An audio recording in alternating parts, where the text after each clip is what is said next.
Bom dia a todos.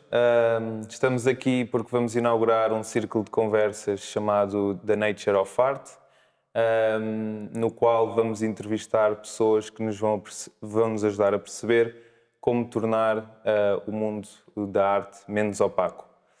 Eu sou o Tomás João, o meu projeto artístico chama-se Nature the Artist. Estamos aqui com o Tomás Delft e hoje temos o prazer de entrevistar Miguel Nabinho. Bom dia, Miguel. Olá, tudo. Olá, Tomás. Olá, Del. Tudo bem. Miguel, tu tens uma galeria que está a fazer os 25 anos, representas dos artistas mais proeminentes da Península Ibérica, tens uma galeria com bastante credibilidade e a nossa primeira pergunta seria perceber como é que isto tudo começou, como é que te lembraste de fazer isto. É um processo difícil, especialmente no início, e queremos perceber como é que foi a transição do nada para aqueles momentos iniciais que, na nossa opinião, devem ser dos mais difíceis que atravessaste. Claro. Não sei, a gente, quando vê as coisas retrospectivamente, vê de uma maneira, mas quando estamos a vivê-las, é diferente. E eu confesso que tive imensas dificuldades várias vezes, mas acho que talvez a crise de 2010 tenha sido terrível, mas o princípio não foi. O princípio não foi terrível, até porque eu se calhar tive a vida bastante facilitada, porque na altura, se calhar a concorrência não era tão feroz, era mais possível se calhar fazer coisas. E mais possível fazer coisas é o quê? Era mais possível ir buscar com facilidade artistas muito bons, conhecidos e com muita qualidade, que hoje em dia eu penso que é muito mais difícil, porque eles estão tomados por galerias altamente profissionais e que oferecem um trabalho que é difícil uma pessoa nova dizer, agora vens trabalhar comigo e abarcas aqui o meu projeto e o que é que eu tenho para oferecer, nada de especial, não é? E na altura era mais fácil. Acho que as coisas estavam... Se repararmos, as galerias contemporâneas mais importantes hoje em dia em Portugal, a maior parte, se não a totalidade, a maior parte, não a totalidade, mas a maior parte são galerias que começaram mais ou menos na altura em que eu comecei. A Vera Cortês, a própria Cristina Guerra e a Filomena Soares, apesar de já terem tido um projeto anterior que era a Cesar, juntos, quando abrem, acho que abrem uns meses depois de nós termos aberto. A Vera Cortês abre um pouco depois, o Pedro Cera abre um pouco antes. Por isso, não havia, porque antes, eu com certeza que vou dizer alguns erros históricos, mas porque não sou historiador e não estudo a evolução das galerias em Portugal, mas o que me parece é que antes disto existia a Módulo do Mário Teixeira da Silva, que morreu há um ano, e havia a 111 e depois houve a Quadro, ali umas coisas, mas era muito pobre o panorama galerístico português. E era muito pobre porquê? Porque nós vínhamos da Revolução, estava tudo a começar, e apesar de a arte contemporânea ter começado a aparecer de uma forma mais constante e com mais qualidade, etc., não quer dizer que as pessoas que estavam atrás não tinham qualidade. É evidente que o Hogan, os artistas todos que estão antes do 25 de Abril tinham uma enorme qualidade, era muito mais dificuldade em se afirmar, etc, etc. Mas o grande movimento acontece no final dos anos 70 e depois nos anos 80. Os anos 80 é quando aparecem estes artistas todos, que muitos deles eu represento. O Pedro Cabrita Reis, vou dizer alguns que eu não represento, como é verdade, o Zé Pedro Croft, o Pedro Casqueiro, o Pedro Proença, o Jorge Molder. Aparecem, grande parte deles aparece nesta altura, porque há liberdade, há uma certa avidez de cultura. Eu, para falar de outra coisa, quando eu era miúdo, eu gostava imenso de música e gostava de ir aos concertos, não é? E a gente ainda tinha que ir à Espanha ver algumas coisas, porque não vinham a Portugal. E quando os tipos vinham a Portugal, era uma coisa emocionante para eles. Eu quero acreditar, e acho que era mesmo verdade, que os músicos, quando vinham tocar ao Dramático, em Cascais, ou outras salas, as poucas salas que existiam, saíam daqui com um banho de amor e multidão, porque nós estávamos tão ávidos de ouvir coisas que era impossível ouvir em Portugal, tão ávidos de... Os Titãs têm uma música em que dizem a gente não quer só comida, a gente quer comida, diversão e arte. Isto, o meu brasileiro é bastante risível, mas está tudo bem. Mas isto eu acho que é mesmo verdade. As pessoas, como é evidente, querem uma casa para viver, querem comida em cima da mesa, mas isso é muito pouco. Isso é muito pouco. Não, uma sociedade só com isso é uma sociedade muito triste e em que as pessoas acham que vão deprimir e vão começar a refilar. Portanto, nós estávamos ávidos de cultura. E estes tipos, quando vinham cá cantar, a malta pedia 50 bis e fica e gritava e não sei o que mais. Portanto, tudo começa nessa altura. Por isso, eu acho que, apesar de que isto só aparece, a galeria aparece no princípio do ano 2000, final de 1999, não sei bem se é em janeiro de 99, se é em dezembro de 99, se é em janeiro de 2000, não acho que as coisas... Portanto, tu estavas-me a perguntar se tinha sido difícil ao princípio. Foi divertido. Eu não sou desta área, eu sou formado em gestão. Eu comprava uma outra coisa de arte. Trabalhava, tinha 2 restaurantes. E depois, se calhar vocês querem que eu diga como é que a coisa começou, não é? Portanto, a coisa começou da seguinte maneira. Eu sou muito amigo de um artista que é o António Pop, conheço desde miúdo. E ele introduziu-me um pouco ao sistema quando nós estávamos todos nas universidades e não sei o quê.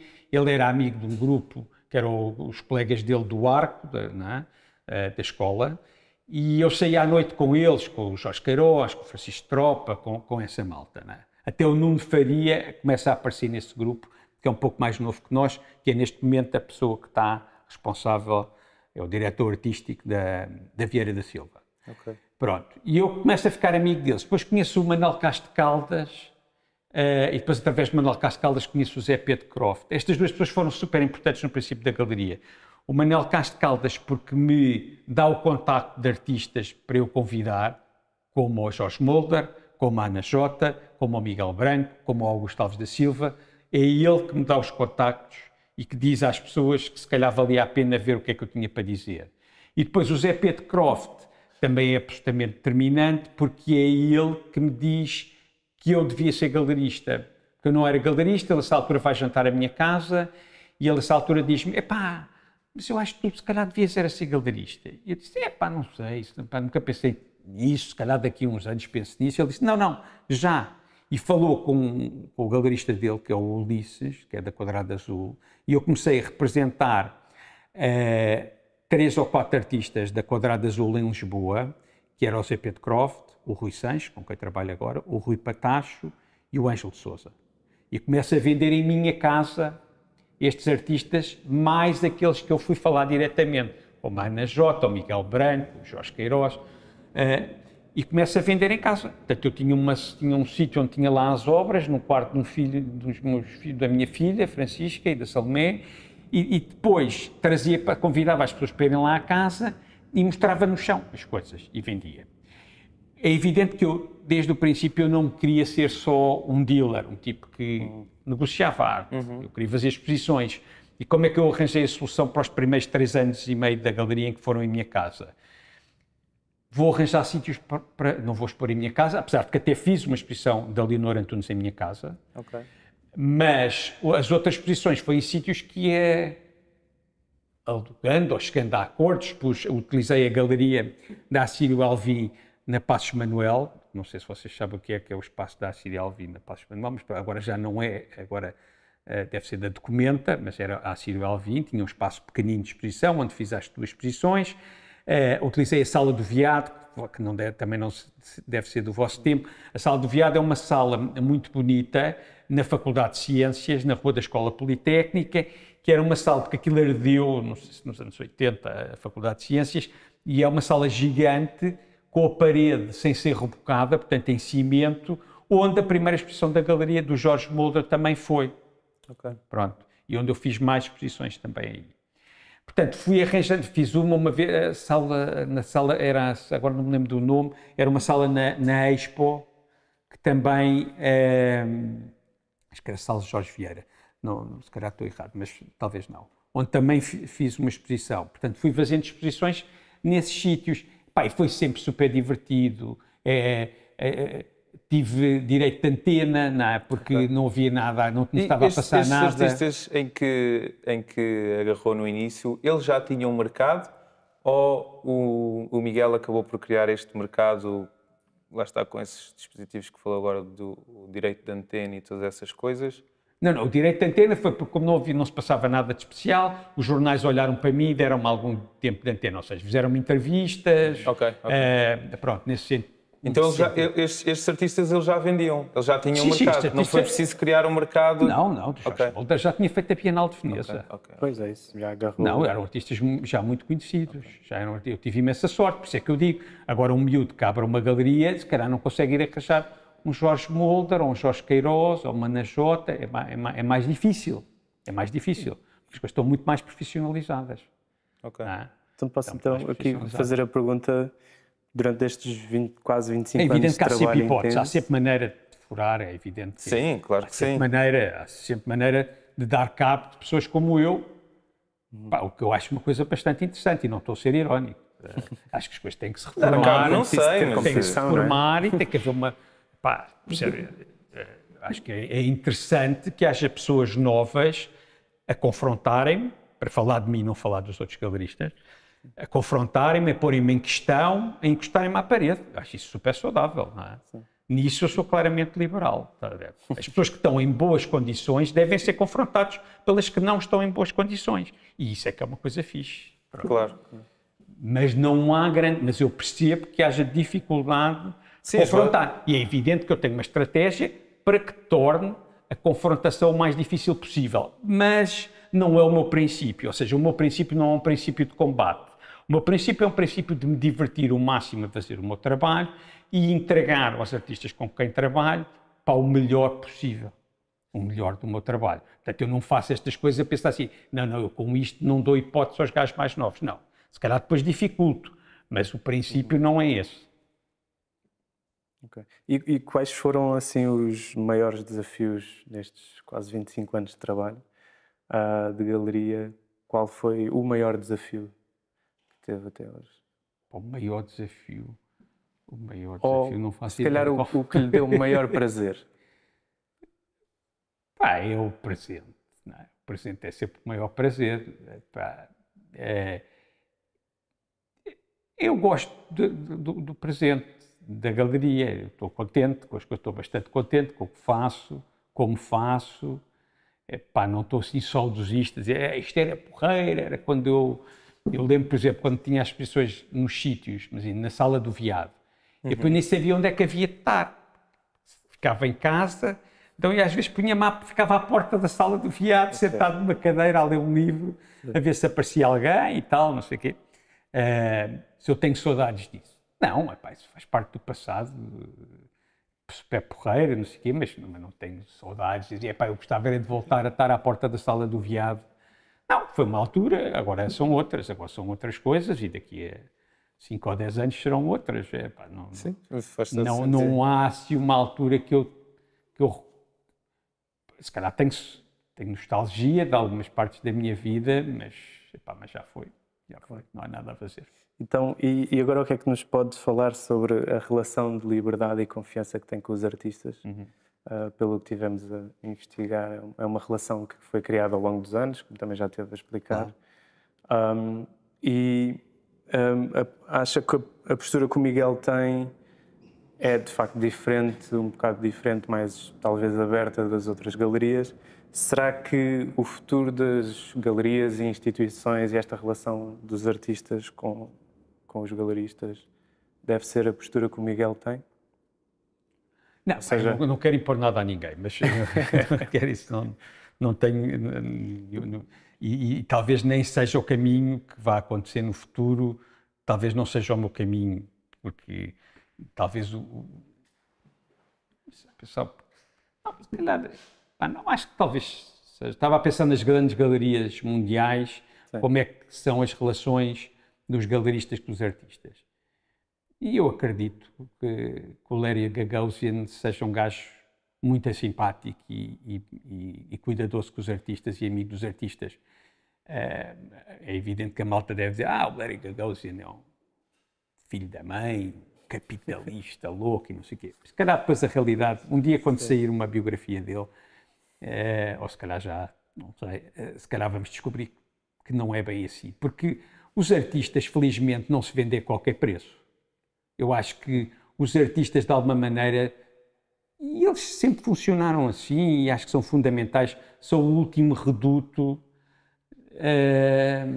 de qualquer coisa que não está totalmente abarcada por mecanismos económicos e comerciais. Eu, às vezes, para se perceber melhor o que é que eu estou a dizer, eu tenho muitos amigos e os meus amigos, a maior parte deles são da área mais da finança, dos bancos, das consultoras, das empresas. E eu digo, imagina, está a acontecer isto com o artista X. E eles dizem, mas tu fazes assim. Percebem rigorosamente nada disto, porque se eu fizer exatamente da maneira que vocês estão a dizer, eu vou ficar sem artistas. Os artistas vivem num mundo, felizmente, que tem em conta muito mais questões afetivas e principalmente questões que não têm a racionalidade de uma empresa. Sim. Não tem a racionalidade de uma empresa. Porque senão isto era, senão os gajos não iam para artistas. Não, vocês são artistas, vocês percebem o que é que eu estou a dizer, senão iam trabalhar para um banco, ou iam vender uma empresa de gelados, ou seja lá o que for, não é? Os artistas estão aqui, eu ainda acredito que os artistas de alguma maneira funcionam sempre como contrapoder, por isso é que eu acho sempre perigoso quando se tenta demasiadamente pôr os artistas dentro do Estado e dependentes do Estado, não é? Tem que haver sempre um equilíbrio. Eu acho que tem que haver sempre apoio do Estado, mas tem que ser num equilíbrio, porque senão, a essa altura, eles estão a dizer o que o Estado quer que seja dito, não é? E isso é muito pouco interessante e a função dos artistas desaparece. Mas não acha que nos últimos anos, se calhar nos últimos anos eu digo isto porque é a amostra que eu tenho mais proximidade, mas que a ideia romântica do artista tem-se vindo a transformar se calhar, um artista... Ou seja, os artistas mais beneficiados são os que, de alguma forma, são melhores gestores. E os menos românticos, talvez como se olharia para eles há uns anos atrás, que tem que ser aquele indivíduo que fica fechado no estúdio. Essa resposta é uma grande confusão. Okay. Porque tu tens casos como o Picasso, que era um rockstar, não é? Sim. Rockstar. Um gajo que se vendeu até à última, tinha fotógrafo sempre ao lado dele, e que era um grande artista, não é? Acho que é das poucas coisas que não deve haver grandes dúvidas, é que o Picasso foi um gajo genial. É evidente que a mim faz-me confusão quando eu vejo os artistas mais novos com a preocupação do currículo, ou com a preocupação disto, ou daquilo, ou daquilo outro. O que é que eu acho? Acho que a resposta é difícil, mas acho que...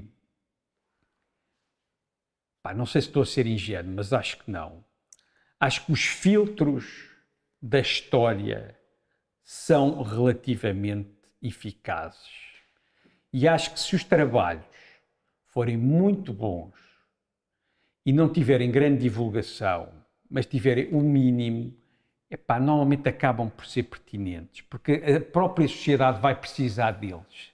Vai precisar deles para ter respostas, para criar novas perguntas, etc. E o contrário também acho que não acontece, infelizmente, e um tipo que seja um grande marketeer, mas que o trabalho não lhe venha de dentro, que seja um gajo que seja só um catavento, que seja um gajo que está só a fazer o que os curetas querem ver, mesmo que esteja só a fazer o que os curetas querem ver. Acho que a médio prazo aquilo vai cair, porque não vai ser pertinente. Os artistas têm que ser pertinentes, pelo menos na altura em que fizeram as suas coisas. E se não forem, não são relevantes. Não são relevantes. Portanto, acho que não sou otimista, eu acho que a realidade é mesmo esta e tem-nos mostrado assim. Eu digo sempre aos miúdos que vêm cá e que são artistas, não sei o quê, e a essa altura, inequivocamente, a malta começa com a conversa ressabiada a dizer epá, não, mas isto vocês são um grupo que se reúne no bairro Alto, epá, e que bebe uns copos todos juntos e que decidem tudo, ok?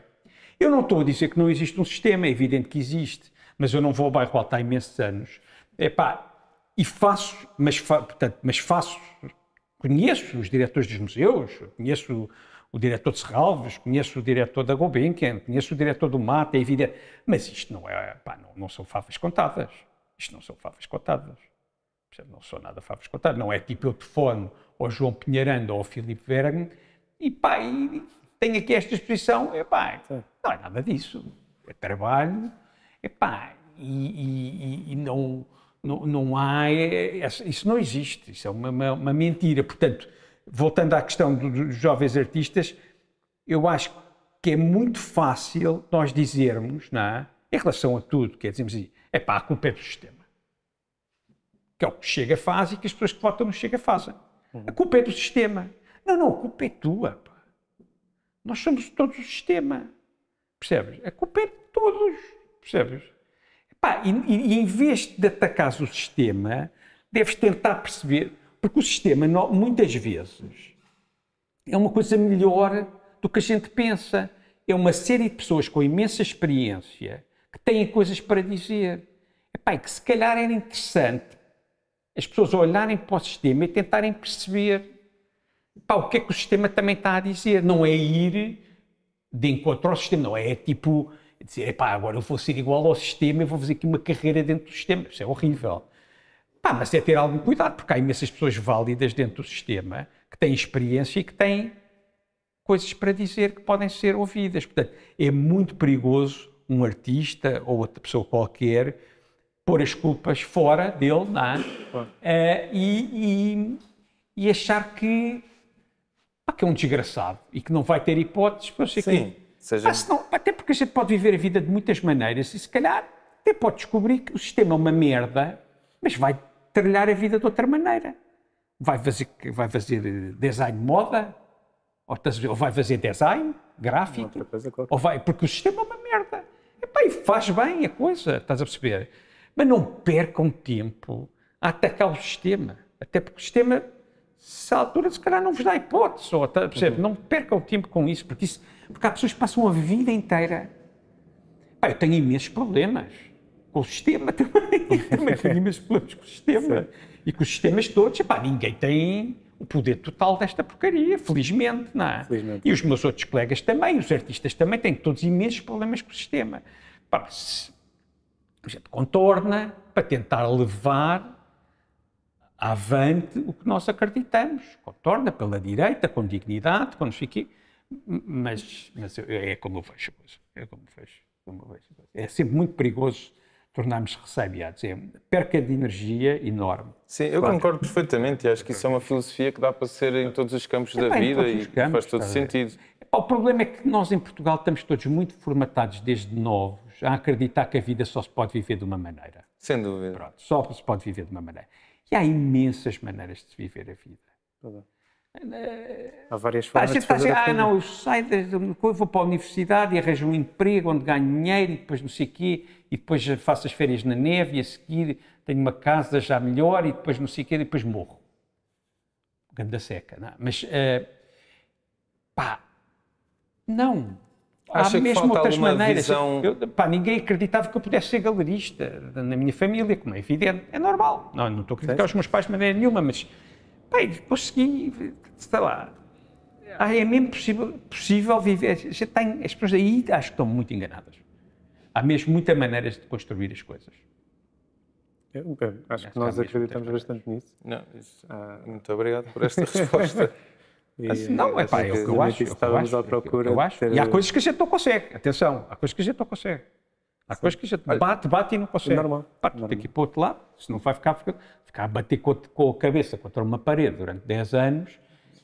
Não vale a pena. Não é uma estupidez, não queria chamar isso uma estupidez, mas se calhar consegues fazer uma coisa que seja mais fixe para ti e para a sociedade.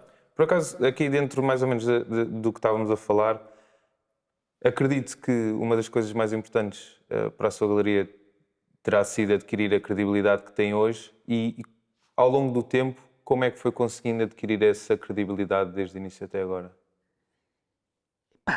É assim, proximidade aos artistas, portanto, relação muito íntima quase, não é? Íntima no sentido afetivo, não no sentido sexual, como é evidente.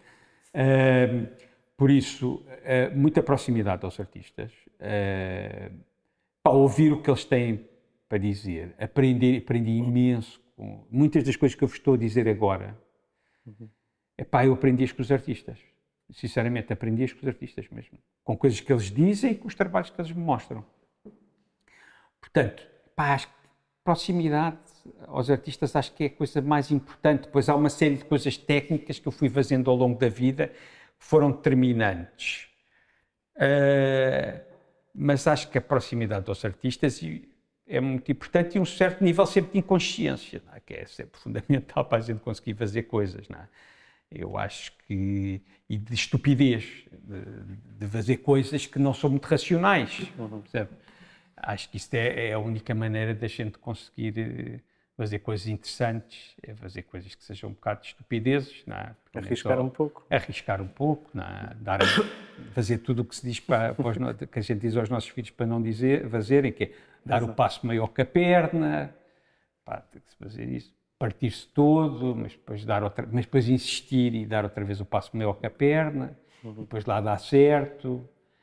Ir atrás de coisas que a gente gosta, ir atrás de... ir trabalhar muito, mas o trabalhar muito, eu acho que deve estar sempre indexado ao prazer que a gente tira disso. E não deve ser, agora vou das 8 às 8 da noite, vou estudar a história da arte toda. Sempre fazer as coisas, eu sei que às vezes não é possível, mas tentar sempre fazer as coisas relacionadas com o prazer, estás a ver? Porque é a única maneira de fazer as coisas melhor, porque senão a coisa fica muito mal. O que é que lhe dá mais prazer? É esta relação próxima que tem com os artistas e o processo todo? Ou é o momento da inauguração de uma exposição e os convidados e receber as pessoas? Eu não sou muito, eu ao contrário do que posso pensar, eu não sou uma pessoa muito sociável ou social, eu não tenho uma vida social gigante, eu gosto mesmo de ir para casa, e gosto de ir para casa, e gosto de ir para casa. Gosto muito de ir para casa. Okay. Eu ontem estava a ver uma daquelas coisas no Instagram do Larry Davis e o gajo dizia que era uma pessoa extremamente desinteressante porque ele só gostava de estar em casa, jogava golfe e vinha para casa, ia para o escritório e vinha para casa e que era super desinteressante. Eu também gosto imenso de ir para casa. Também gosto imenso de ir para casa e não tenho muita paciência para os bling-blings dos copos de champanhe a baterem uns nos outros, a que o mundo das artes está minimamente associado e onde isso existe mesmo. Sim. Eu não tenho muita paciência para isso. Não sou um gajo sem aptidões sociais, eu dou-me com as pessoas todas e conheço as pessoas todas e convivo e não sei o quê. Mas não adoro essa parte. E realmente a parte da comunicação, desde há 7 anos, possibilitou-me que eu comunicasse de uma forma mais reservada. As pessoas acham que é o contrário, não é? Que acham que eu me estou a expor. Mas não, é como ao cinema. Os atores estão-se a expor ali, mas eles não se estão a expor. Eles não se estão, é uma encenação, mas uma encenação que pode ser no sentido positivo, não há uma aldrabice. Não há uma aldrabice. Por exemplo, em relação mesmo às redes sociais, eu vejo as pessoas que estão todas doentes, dizem, eu agora tiro o meu Instagram, acabou. Estou há 2 meses, fechei a conta. Mas então porquê que fechaste? Aquilo era um sofrimento enorme, eu passava o dia de manhã à noite ali, depois ficava com inveja das pessoas que estavam num bar, que isto e aquilo outro, não sei o quê. Sei lá, pronto, tudo bem, mas acho que também há uma diabolização da comunicação digital, que é uma coisa um bocado maluca também. As pessoas sempre lidaram com as mais diversas coisas de maneiras obsessivas, de maneiras viciadas ou de maneiras mais saudáveis e de maneiras de ver aquilo de uma forma positiva ou de ver aquilo de uma forma negativa. Por isso, o que aconteceu, mas não saindo muito da pergunta, é que desde há 7 ou 8 anos nós já fazíamos conteúdos de vídeo e não sei o quê, desde quase o princípio da galeria. A primeira entrevista que eu fiz, acho que foi à Ana Jota, em casa dela, deve ter 20 anos, não sei se alguém aqui sabe quantos anos é que aquilo tem, mas deve ter aí 20 anos. E, era só eu e uma câmara, sem condições absolutamente nenhumas. Aliás, a entrevista tem uma coisa engraçada, que é o fio do microfone durante os primeiros 20 minutos está em frente à lente, portanto há uma grande mancha preta, e depois lá me apercebi e tirei. Portanto, nós já fazíamos isso. Mas isto não era relevante, não era relevante, porque as pessoas iam vendo e tal, mas não era muito relevante. Sim. Desde há 7 ou 8 anos atrás, portanto, toda a parte digital, as pessoas começaram a ficar mais e mais no digital, e esses conteúdos começaram a ter visualizações, e nós começámos a fazer mais, e hoje em dia a comunicação da galeria é muito assente na comunicação digital, sempre procurando ter os melhores conteúdos e ter mais. Portanto, ter conteúdos, qualidade, pode-se brincar, às vezes, não tem mal nenhum, mas é tentar ter conteúdos de qualidade de uma forma frequente para aproximar as pessoas às artes. Para vender mais também, porque é uma função das galerias é vender, e os artistas gostam, claro. Por incrível que pareça, os artistas gostam de galeristas que vendam. Claro. Gostam de galeristas que vendam, porque há assim aquele mito.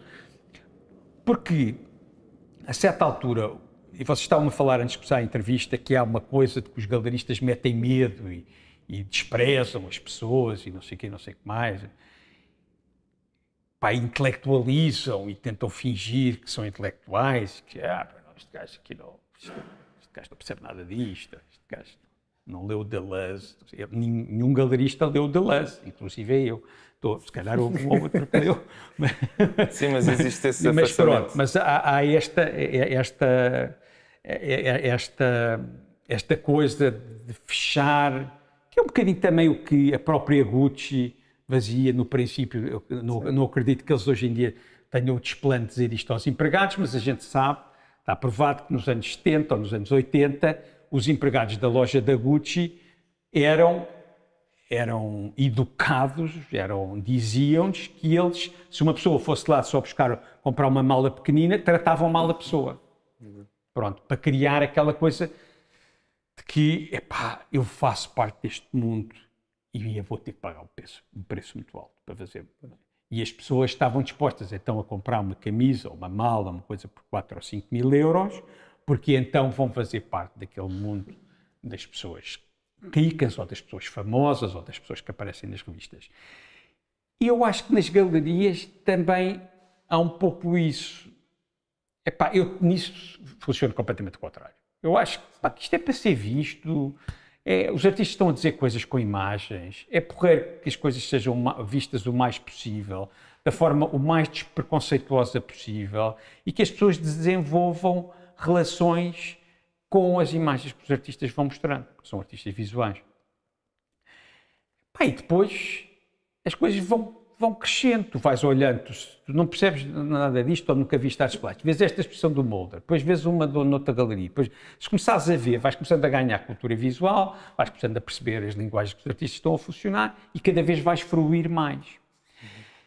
Isso é que é porreiro. Portanto, é evidente que o nosso espaço físico continua, está tudo igual, só que nós temos uma comunicação lá fora que faz com que mais pessoas venham ao nosso espaço físico e que, no limite, eu sei que isto é polémico, porque há muito aquela conversa também de que isto agora a malta vê tudo nos sites e vê tudo no Instagram e julga que viu as obras de arte e não viu nada e depois não vão à galeria e não sei o quê.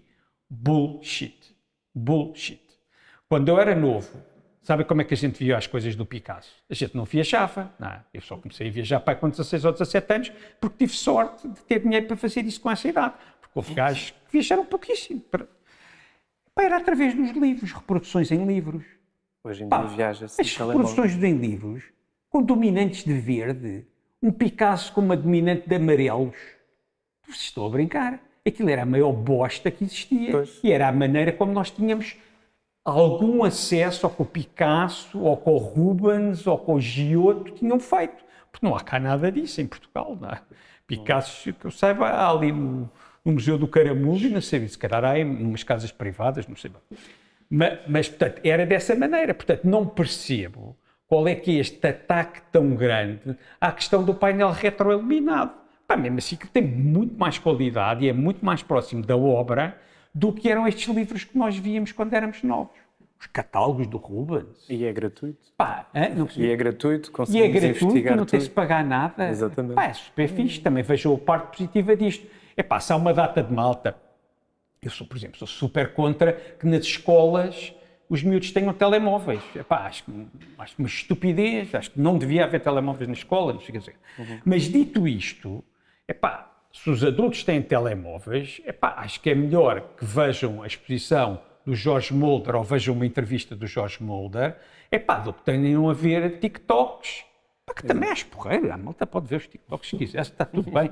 Mas pá, que não vejam só TikToks e que tenham também a hipótese de ter conteúdos de qualidade a que podem recorrer. Epá, a televisão também tenho a certeza, quando apareceu, eu não era vivo, felizmente, epá, não sou assim tão velho, mas também deve ter havido um coro de velhos do Restelo que a gente nem imagina. E calculo que se calhar quando apareceram os livros impressos também deve ter havido, porque agora havia uns gajos que estavam sempre a ler, estás a ver? Tal como quando apareceram as câmaras também. Epá, as câmaras, portanto... Há sempre movimentos contra Há sempre movimentos contra. Com certeza não é? que as coisas novas têm sempre uma data de coisas más, até porque não foram ainda testadas, não é? Claro.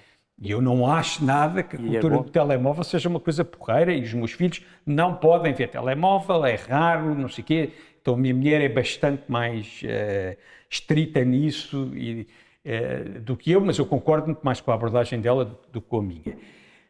Mas dito isto, espera aí, calma, mas isto vai continuar. Epá, então, é porreiro que existam aqui coisas úteis e porreiras e que mostrem outro tipo de coisas. Por isso é isso. Obrigado. Nós costumamos discutir bastante o que é que beneficia mais uma galeria, se é a inacessibilidade e é criar esse dispositivo que falou agora, ou se é uma proximidade com o público, e isso respondeu bastante à nossa pergunta. Pá, os artistas fazem as coisas para ser vistas. Claro, claro. Os artistas não fazem as coisas para vocês, nem para mim. Claro. Pá, eles têm pena que as coisas sejam tão pouco vistas. Estás a ver? Mas, no Pá, entanto, eles querem mesmo que as pessoas vejam e que gostem. Pá, eles ficam todos contentes. sentimos a mesma Pá, coisa, vocês não é? são Como artistas. artistas, exato. Pá, isso é de malucos. Um gajo dizer, pá, vou fazer umas coisas aqui só para este grupinho e não sei o que, não sei o mas que. é muito recorrente. Mas acontece. Pá, não acredito. A malta diz isso. Não. Não diz isso, mas há uma certa arrogância que beneficia de alguma maneira a inacessibilidade de um produto, beneficia de alguma maneira aquele... É o elitismo. Exatamente, uma cultura mais elitista que só é acessível a certas pessoas de um nível erudito ou de um nível económico, que no fundo a natureza humana tem isso. A Sempre que há, quando os artistas estão com essa conversa, é sempre, pá, é até-se vomitar, não é? Mas é uma... Ou quando sim, os sim. galeristas estão com essa conversa, é logo vomitar imediatamente. Eu concordo. Mas eu acho que a coisa... Pá, eu conheço muitos artistas, como vocês podem imaginar, e eu acho que normalmente, pá, os artistas, mesmo que às vezes têm essa conversa circunstancial, numa conversa, a beber uns copos de vinho, epá, depois eles, no fim da linha, eles querem ter a inauguração cheia de gente e que as pessoas venham dizer, epá, gostei imenso, esta série é para o Jorge, esta série é a melhor série, acho que é a melhor série que o Jorge já fez, mas gostam mesmo disto, as pessoas fazem as coisas para os outros, não é? Pá, fazem as coisas eventualmente para si, para mim, isto agora é outra discussão, mas depois gostam que os outros... Começa para si, mas depois a partilha é mas depois, importante. claro, mas depois gostam que as pessoas... Pá, gostem, que reajam e que... Percebem? Acho que sim, acho que as coisas não são... Mas é interessante porque no mundo das galerias e do mercado da arte há uma forma muito elitista de funcionar já desde sempre e começa-se a ver algumas outras formas de fazer a coisa, mais abertas, ou seja, a relação entre o artista e a instituição está a abrir-se, digo eu. Vamos lá ver o que é que vai acontecer. A minha mãe todas. trabalhou-se à altura no Ministério dos Negócios Estrangeiros. Bem, eu vou mandar uma pancada nos diplomatas todos, que a malta até se vai arrepiar, e eu tenho alguns diplomatas que são meus amigos. Mas a minha mãe dizia, pá, os gajos aqui, isto é um ambiente terrível, os diplomatas, os gajos, pá, sacanas, e os gajos têm a coisa toda, dizem pela frente e fazem por trás e não sei o que, não sei o que mais. E ela dizia sempre, pá, depois chegam os gajos novos, não sei, uns gajos porreiríssimos, queridos, não sei o que, passado um ano estão iguais aos outros. Mas eu acho que também no Ministério dos Negócios Estrangeiros as coisas estão a mudar, não é? Estão a mudar, e nas artes também. Sim, a nossa Nós pergunta sentimos era, essa mudança. se acha que isso As está a gerações mudar? mais novas são muito mais fixes do que a minha geração. São muito mais Até fixes. agora, veremos. Epá, eu sei isso, eu percebo isso até agora, mas eu acho que são mais fixes sincronicamente. Ou seja, a minha geração se calhar não era tão fixe. Para já vocês são muito mais cultos, são muito mais estruturados, tiveram uma educação muito melhor do que eu e do que as pessoas da minha geração. Eu sei que isto é mais outra coisa, porque as pessoas da minha geração, ou as pessoas de manhã à noite a dizer que a vossa geração, isto é uma perdição, são os preguiçosos, são os gajos que já não querem trabalhar fora de horas e que não sei o quê, que não sei o que mais. Eu ouço imenso esta conversa. Mas eu acho objetivamente, que as pessoas, que vocês foram mais bem preparados, Sim, o ensino era que tiveram um ensino melhor, também foi graças a nós, porque a gente permitiu que o ensino melhorasse e que essas coisas, e as condições de saúde, e tiveram uma influência grande sobre... E o acesso ao conhecimento na nossa geração é completamente diferente. Claro, estás a perceber. Tipo, os meus filhos, que têm, os mais pequeninos, têm 13, 10 e 8. Os gajos já falam inglês muito bem e eles não estão numa escola de inglês. É só o que aprendem na escola. Os gajos, eu disse, fogo, eu com 16 anos não tinha isto em inglês. Portanto, eu acho que vocês são muito mais bem preparados do que era a minha geração. Também temos mais distrações, não é? Que depois podem desorientar certas pessoas mais facilmente, se calhar, que antigamente. Então, na minha altura não havia distrações. Mas havia. O álcool, há sempre aqueles sempre sempre. distrações, Álcool, a droga, há sempre essas distrações.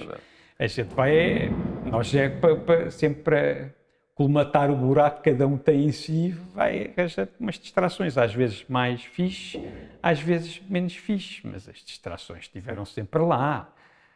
Portugal, eu estou convencido que dos anos 70 para trás, a seguir ao almoço, devia ser uma grande galhofa.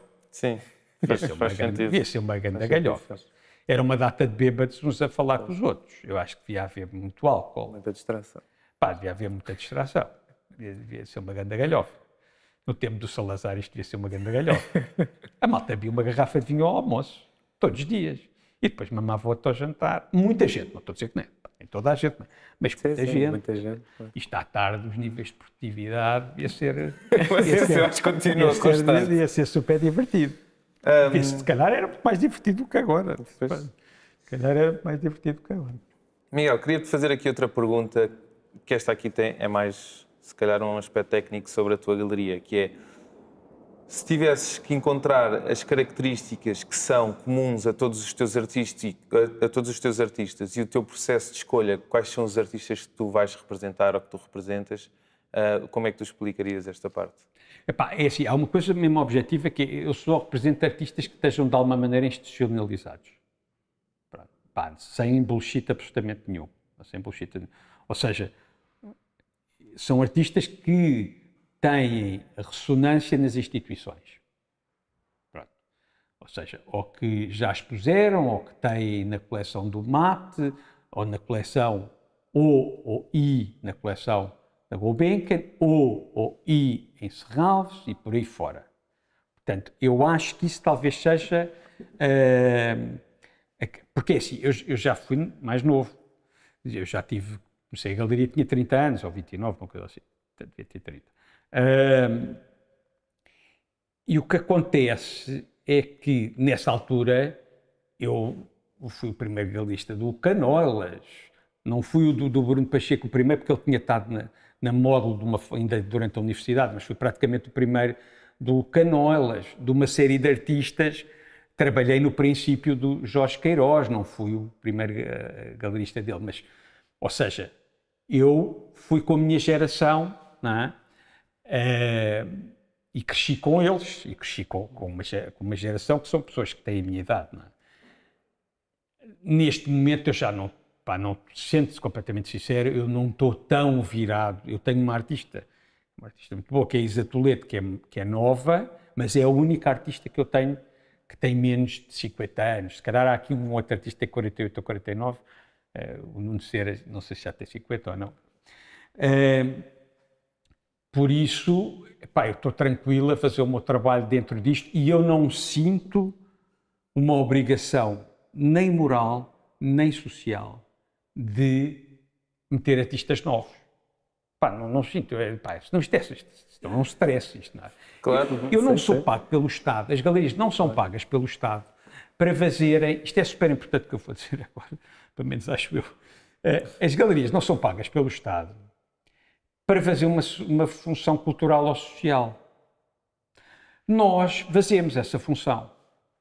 Mas calma aí, porque nós temos a galeria aberta e 95% das pessoas que vêm ver esta exposição, ou outra qualquer, pagam 0 para ver esta exposição. Têm imensos conteúdos na internet, completamente de borla. São conteúdos culturais, acho eu, que minimamente relevantes, totalmente de borla. Okay? E eu não tenho apoio rigorosamente nenhum do Estado. Rigorosamente nenhum. Já houve no passado que nos apoiavam o stand mínimo das feiras, hoje em dia não há apoio absolutamente nenhum do Estado. Há uma coleção do Estado, mas aquilo não é bem um apoio, porque eles compram as coisas e ficam com o produto. Uma vez eu estava a falar na Gulbenkian e a Gulbenkian começou-me a dizer que me apoiava, porque comprava coisas. Eu disse, vocês estão das cavernas, estão a ouvir isto. Mas vocês apoiam, mas vocês levam um produto que às vezes até se valoriza e fica a valer muito mais. Então, vocês não me apoiam coisa nenhuma. Ok? Por isso, isto para dizer, falando dos artistas novos, eu acho que acho que se eu tivesse 30 anos, tinha imensas ideias de coisas que podiam ser feitas com artistas novos. Eu já não estou nesse filme. Não estou nesse filme, estou a fazer outras coisas, porque há uma coisa que não se fala, que é, as pessoas têm todas muita pena dos artistas novos, mas os artistas mais velhos, se as galerias não lhes pegam, aquilo é uma desgraça. É uma desgraça. Ainda há aí muitos artistas super interessantes, com mais de 50 anos, que não têm galeria e que estão ao tio.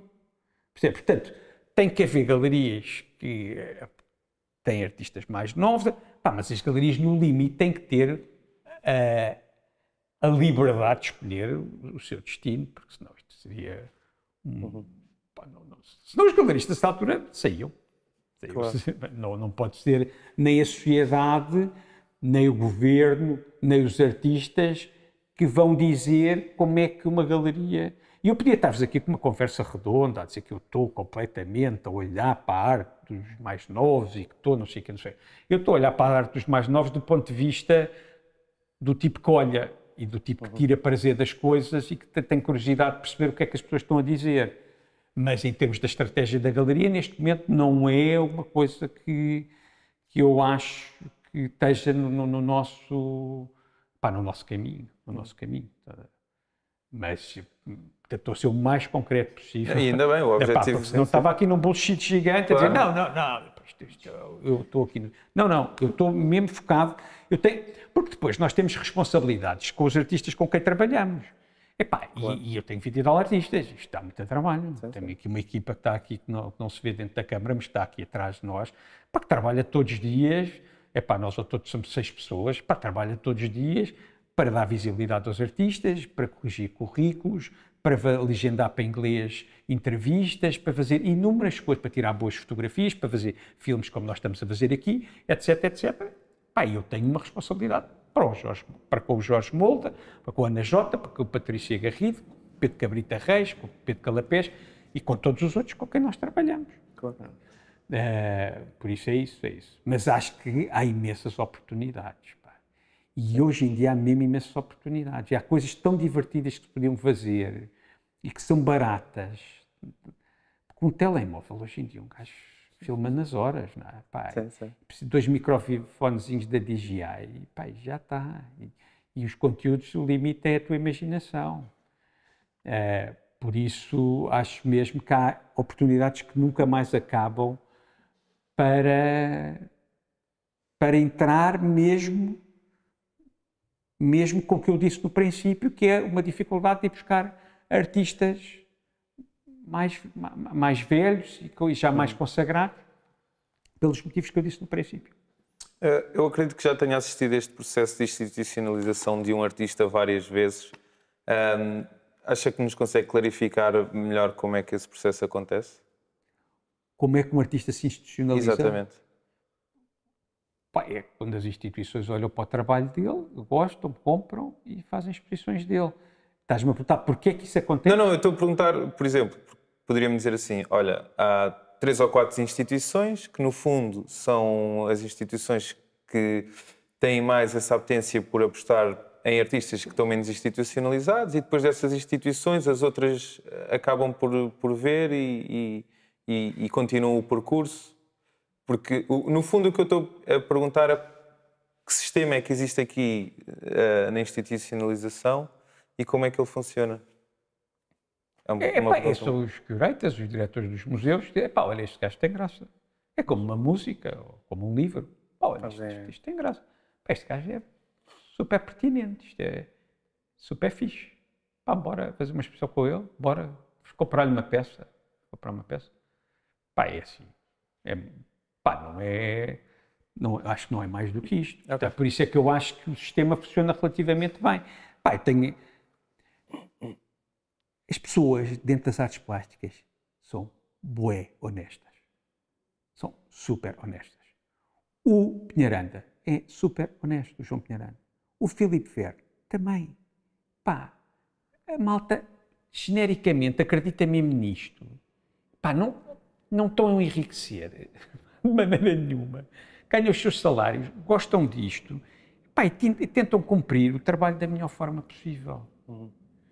Por isso, é evidente que pode haver erros nas escolhas, mas que as escolhas são feitas com o melhor das boas intenções, eu estou convencido que sim. Mesmo quando eu não concordo com as escolhas, às vezes eu acho, este gajo é uma grande merda. Isso é o que eu acho. Este gajo é muito bom e ninguém liga nenhuma. Isso é o que eu acho, tudo bem. Mas as pessoas tentam escolher com o melhor critério possível. Sou super otimista e não estou aqui a defender o sistema para me proteger de maneira nenhuma. Eu acredito piamente no que estou a dizer. Pois há coisas que estão mal no sistema, eu acho que há, mas o que tu me estás a perguntar, a resposta é relativamente simples. É assim. É um gajo que põe lá uma coisa num sítio qualquer, consegue convencer o curator a ir lá ver, ou não sei o quê e tal. Este gajo tem graça. Estas pinturas têm graça, ou este vídeo tem graça, ou esta fotografia tem graça. Pronto, é assim. É assim que a institucionalização... Agora, os artistas devem ter muito cuidado em institucionalizar-se, não é? Porque senão... Os artistas têm que ter sempre a sua voz fora do institucionalizado, porque senão a essa altura, se começam a fazer parte, se o seu discurso começa a fazer parte do sistema, é porque se calhar ele não é muito interessante. Mas isso é uma segunda derivada, sim. Não é muito, o que eu estou a dizer agora não é muito relevante. Queres perguntar? Não, aqui não. Agora um bocado sobre a nova geração de colecionadores, anda um bocado este tema também aqui em conversa. Como é que vê esta nova geração de colecionadores? Quais são as mudanças a nível de quem compra arte e de quem aprecia a arte? E como é que vê o futuro daqui para a frente dessa relação? Da evolução dos colecionadores? Não faço... Eu não sei como é que eles vão evoluir. Não faço ideia. O que eu sei como eles vão evoluir, eu não sei. Se as pessoas vão começar a comprar mais arte, se as gerações novas vão querer comprar, não sei o quê. Pá, aí é uma pergunta muito difícil de responder e não sei responder a isso. O que eu sei é que a nossa estratégia tem sido mais do que apostar nos colecionadores grandes que existem, como o Cachol, o Fernando Ribeiro, o Zé Carlos Santana Pinto, que me compram de vez em quando. Mas mais do que apostar nesses, porque esses eu conheço-os, eles vêm às exposições, eles gostam, e às vezes compram, às vezes não compram, não interessa. Mas o grande desafio não é aí. Essa parte já existia antes da comunicação digital, antes de nós conseguirmos chegar a mais gente. Isso já existia. O que é novo é, através da comunicação digital, conseguir desencantar uma pessoa em Famalicão, em Évora, em Beja,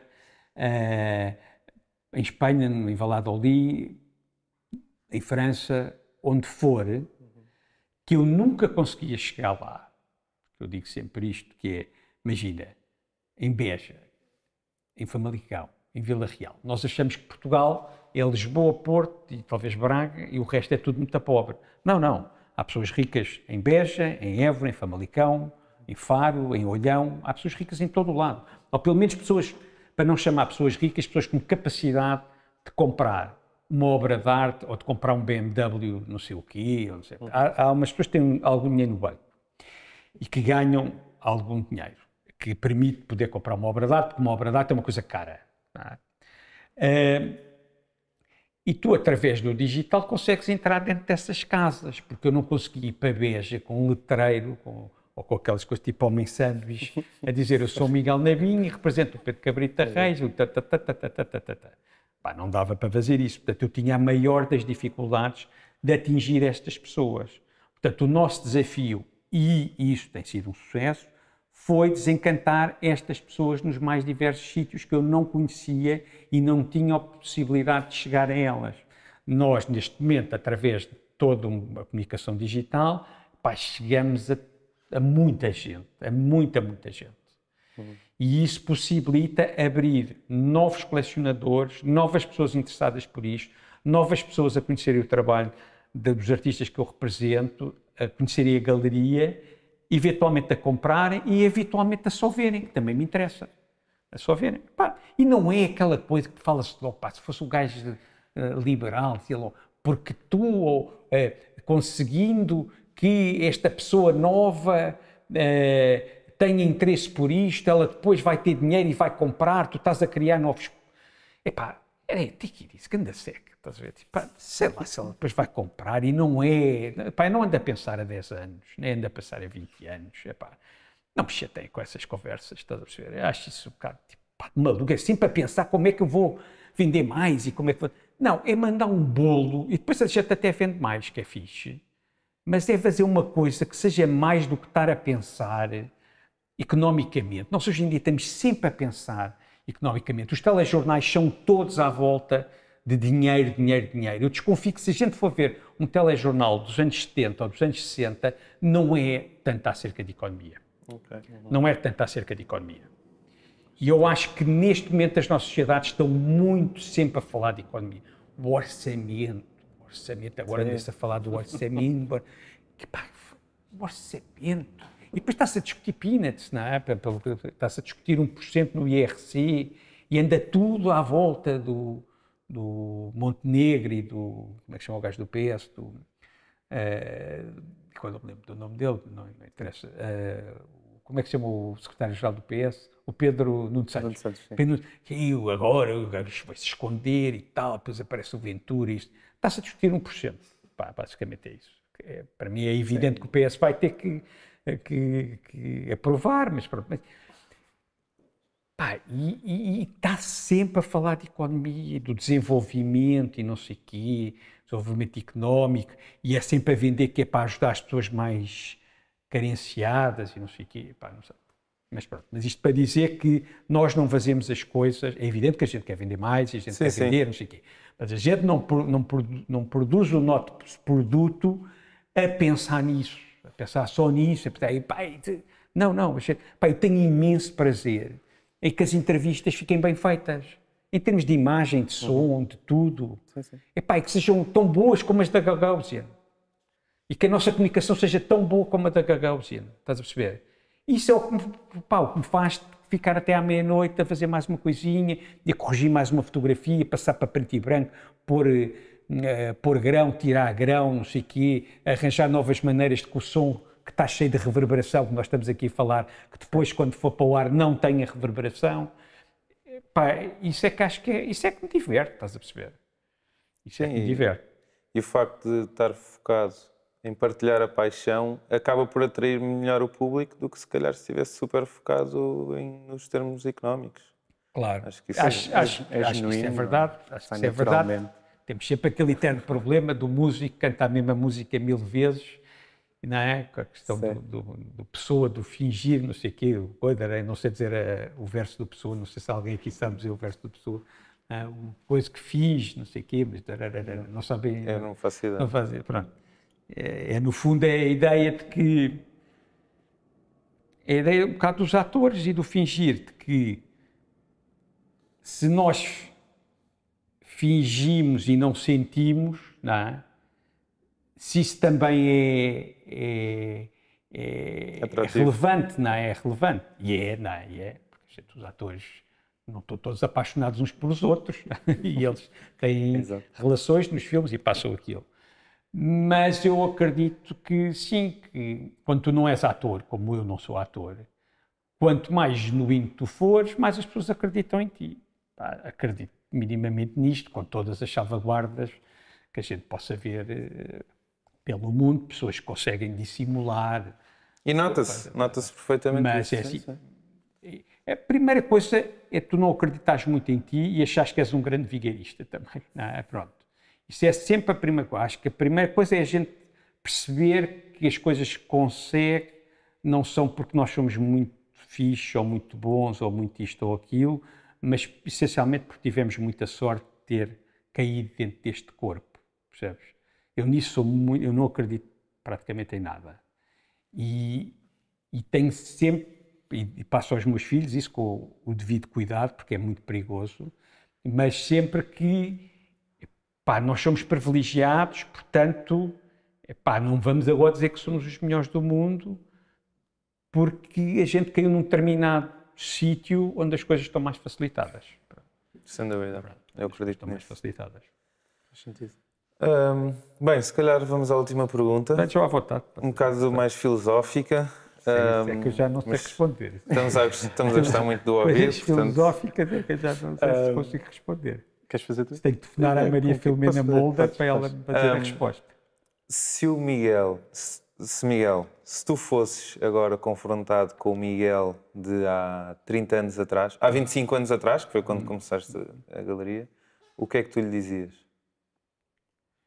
Como conselho, ou seja, espera, tu tens a tua intenção de formar a galeria e queres dar um conselho a ti próprio que possivelmente irá acompanhar nesta jornada. O Miguel de há 25 anos atrás sou eu, portanto, não precisava que eu lhe dissesse nada de especial, mas o que achava sempre perigoso tudo o que eu pudesse dizer, porque se calhar o que eu pudesse dizer ia castrá-lo na maneira como ele ia tentar trilhar o seu caminho, estás a perceber?